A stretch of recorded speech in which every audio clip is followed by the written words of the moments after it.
Welcome back to Shelf Life. I'm Kimberly Dykman. As always, we keep it real here, bringing you the real people behind some of the great books hitting our shelves today, and showcasing the real purpose behind them, getting the message out, and then relating the real perspective of the written word to what is going on in my life, in your life, and the world today.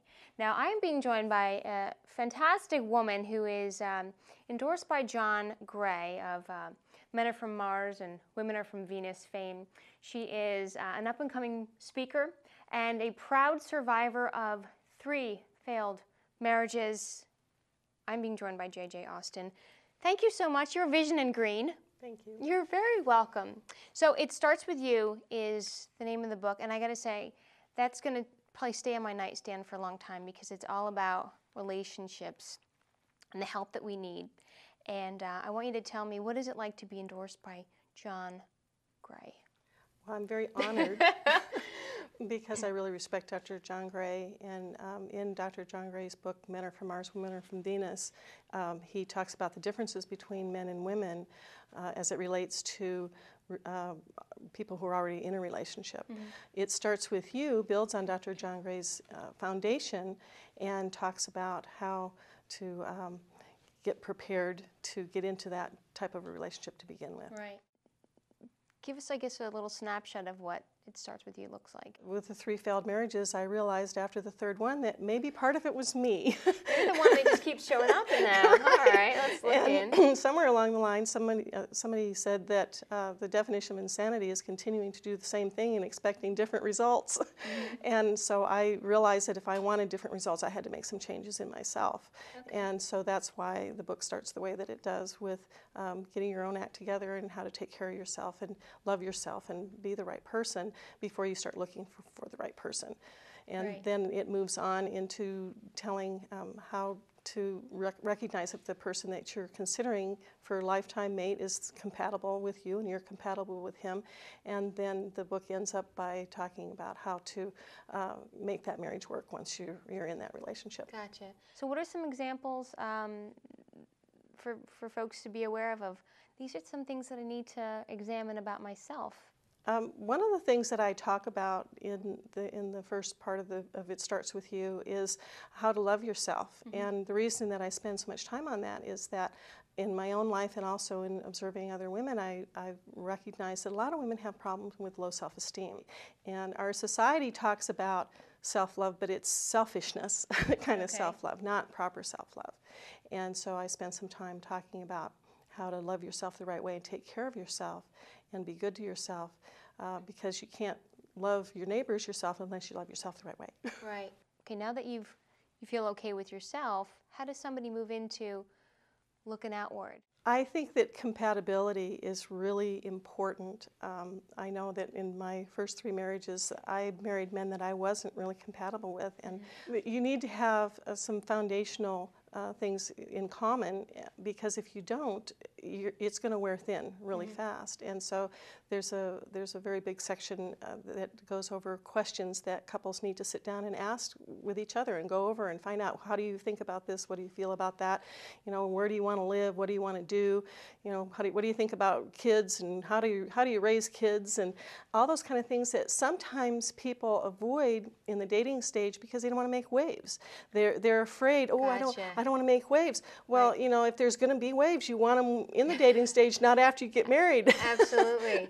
So you need to find out about that before you walk down the aisle. Some people might want to skip right over and say, well, enough about me, but what about that? How do I find that person that is compatible with me? Why do you think people really skip over? Is it based out of fear of having to change themselves? It is painful to self-examine and to look inside yourself and say, well, what do I need to fix about myself? But the flip side of that is it's a lot more painful to go through a divorce and have 3 kids and be a single mom. And so I'm challenging women to be forward-thinking enough to project into the future and say, do I want to be a single mom?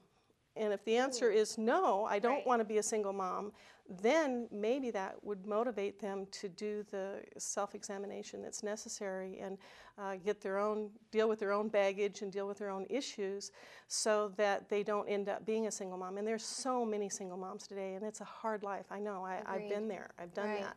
Give us I guess, a little bit of your definition of love and where you got it from, because it actually then turns to it being about you. I looked for where I thought would be the best definition of love, and the best resource that I could find was the Bible, because 1 Corinthians, the 13th chapter, is called the love chapter, and it talks about what the qualities of love are, and it's things like love is patient, love is kind, love is long-suffering, and those are qualities of love that apply to love no matter who is the object of the love, whether you're loving yourself or whether you're loving somebody else. And that definition is very different than the world's definition of love. Mm-hmm. And I feel that it's more psychologically sound, it's more durable, it's more reliable than a lot of other places that you could find out about what people think love is. Right. How is it as a Christian woman standing out there saying, I've been married and divorced 3 times, I'm on my 4th one, I've done all these mistakes and these are my flaws. What was that like? How challenging is it to be received by folks in general, let alone the Christian community? It is a challenge sometimes. However, the statistics show that divorce among Christians is just as high as it is among non-Christians. Really? And so, there are a lot of hurting people that are Christians and who are divorced.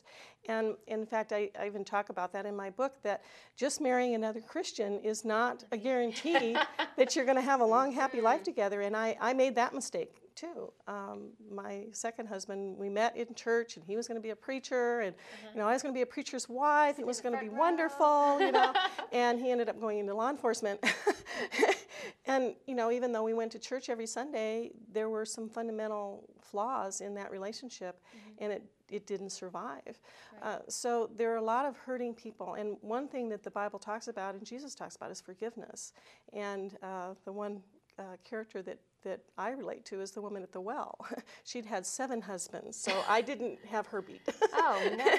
And yet he came to her with forgiveness and with second chances and with hope. So, the Bible is a message of hope. It's not a message of condemnation. So these messages that come out about love and forgiveness and care, we want to get our arms around what those definitions are of those big words, and we want to see them show up in somebody else that either complements our life or completes our lives, or however we want to look at it. But it starts with you on all those big topics. Why is it that we still fight that? I do talk about, and it starts with you, personal responsibility and personal accountability, because it is about stepping up to the plate and saying, I have some responsibility here, and I need to be accountable. In one of the songs I reference is the Eagles' "Get Over It." I love that song. I really like that song. You'll stop pointing at everybody else and stop saying it's everybody else's fault. You need to get over it, and you need to realize that you have some responsibility and that you need to be accountable for your choices and your actions in your life. So what is next in the shelf life of J.J. Austin? Well, the speaking engagements definitely are on the plate. Excellent. And I will be starting that very shortly. I already have started, and I have spoken a couple of times, and I'm looking forward to doing that more in the future. And also, the sequel to It Starts With You is going to be coming out shortly, and that is a book for men. Oh, hello, men out there. And okay. I've already picked a title, and the title is Stop Screwing Around, subtitled What You Need to Know When You're Ready to Settle Down and Find the Girl of Your Dreams. And I've been talking about that to young men, and I'm amazed at how many young men say, well, that's really good because guys need a book. If folks want some more information on J.J. Austin specifically, or on the book It Starts With You, where can they go?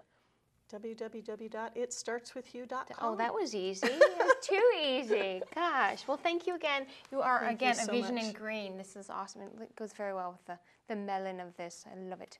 So, again, that's all our time today for Shelf Life. Again, I'm Kimberly Dykman, and thank you so much for joining us, and we'll see you in just a bit.